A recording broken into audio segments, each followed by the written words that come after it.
আজকের সত্যিকার ভূতের ঘটনাটি পাঠিয়েছে ইসমাইল হোসেন হৃদয়। আর এই ভৌতিক ঘটনা ঘটে তার নানার সাথে। আর ঘটনার স্থান বাংলাদেশের ভোলা জেলা। আজকের বিশেষ প্রশ্ন, তোমরা কি কেউ কখনো রাতের বেলা মাছ নিয়ে বাহিরে অবস্থান করেছ? আর করে থাকলে কোনো অস্বাভাবিক কিছু ঘটেছে? আমার নানা ছিলেন একজন জেলে। গ্রামের পাশের নদীতে তিনি প্রতিদিন মাছ ধরতেন। তিনি রাতের বেলা মাছ ধরতে বেশি পছন্দ করতেন। ওই দিন ছিল পূর্ণিমা রাত। নানার শরীর ভালো ছিল না, তাই তিনি সিদ্ধান্ত নিলেন আজকে রাতে তিনি মাছ ধরতে যাবেন না। তবে তার ইচ্ছা হল রাতে গ্রামের বাজারে যেয়ে বন্ধুদের সাথে কিছুটা আড্ডা দিয়ে আসি। যখন তিনি বাজারে পৌঁছালেন তখন সময় ছিল রাত ৮টা। বন্ধুদের সাথে বসে একটি চায়ের দোকানে আড্ডা দিতে শুরু করলেন। এভাবে রাত প্রায় ১২টার মতো সময় হল। এমন সময় কিছু জেলে নদী থেকে ইলিশ মাছ ধরে নিয়ে বাজারে আসলো। চল, ইলিশ মাছ দেখে আসি। ভালো মাছ হলে একটা কেনা যাবে। কিরে, তুই জানিস না আমাদের বাড়ি যাওয়ার রাস্তাটা ভালো না? এত রাতে ইলিশ মাছ নিয়ে গেলে বিপদ হতে পারে। এই কথা বলেই তার বন্ধুরা বাড়ির দিকে রওনা দিল। নানা কিন্তু তাদের অনুসরণ করলেন না। তিনি সোজা মাছ বাজারের দিকে গেলেন।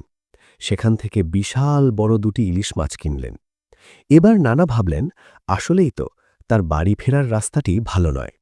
নানা প্রকার ভূতের উপদ্রুপ সেখানে। এবার তিনি কিছু সিগারেট কিনলেন। তিনি কিন্তু সিগারেট খান না, শুধুমাত্র হাতে একটি আগুন থাকবে এই ভেবে তিনি সিগারেট কিনলেন। এবার তিনি তার বাড়ির দিকে রওনা দিলেন। রাস্তার দুই পাশে ছিল ধানক্ষেত।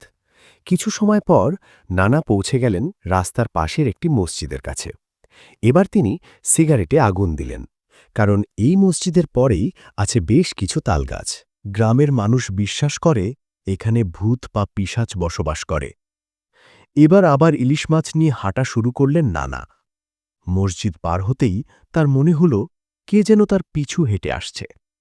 তিনি দ্রুত পিছনে ফিরলেন, কিন্তু কাউকে দেখতে পেলেন না।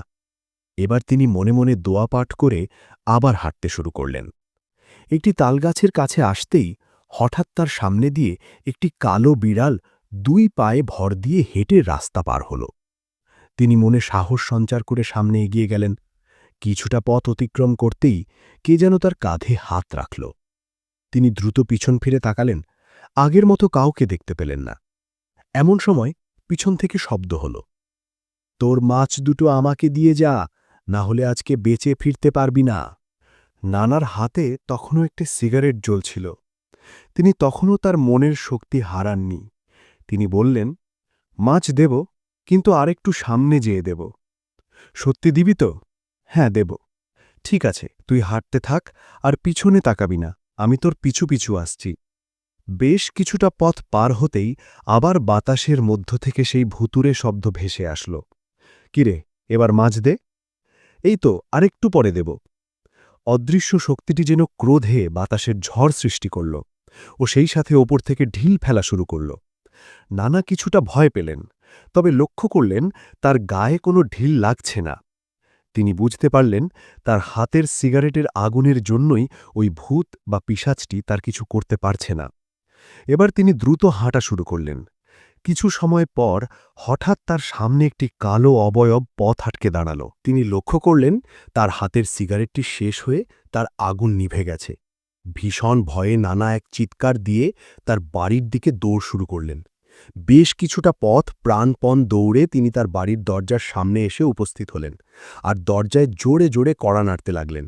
নানু দ্রুত ঘুম থেকে উঠে দরজা খুলে দিলেন।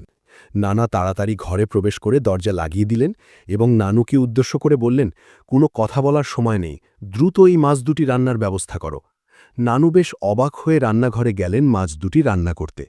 কিছু সময়ের মধ্যেই মাছ রান্না শেষ হল, আর তার ঘ্রাণ ছড়িয়ে পড়ল সারা বাড়ি। এমন সময় ঘরের দরজায় বাহির থেকে কড়া নাড়ার শব্দ শোনা গেল। নানু এসে দরজা খুলতে যাবে, এমন সময় নানা তাকে দরজা খুলতে নিষেধ করলেন। তিনি দরজার কাছে যে কান পেতে শুনলেন, আমাকে মাছ দে, না হলে কিন্তু তোকে বাঁচতে দেব না। নানা এবার একটি লোহার রড রান্নার চুলায় গরম করলেন এবং তাতে ইলিশ মাছের এক টুকরা বিধিয়ে অল্প দরজা খুলে বাহিরে ধরলেন। তৎক্ষণাৎ বাহির থেকে কে যেন ওই রডটি টেনে নিল, আর সেই সাথে এক গগনভেদী চিৎকার। এরপরেই সেই অদৃশ্য কণ্ঠে শোনা গেল, তুই এই কাজটি ভালো করিসনি, এর শাস্তি তোকে পেতেই হবে। ওই রাতে নানাদের সাথে আর কোনো প্রকার অস্বাভাবিক কিছু ঘটেনি। তবে সকালে নানা তাদের দরজার সামনে একটি মৃত কাক দেখতে পান। আর ওই দিনের পর থেকে নানার শ্বাসের রোগ শুরু হয় এবং তিনি কয়েক বছর পর মারা যান।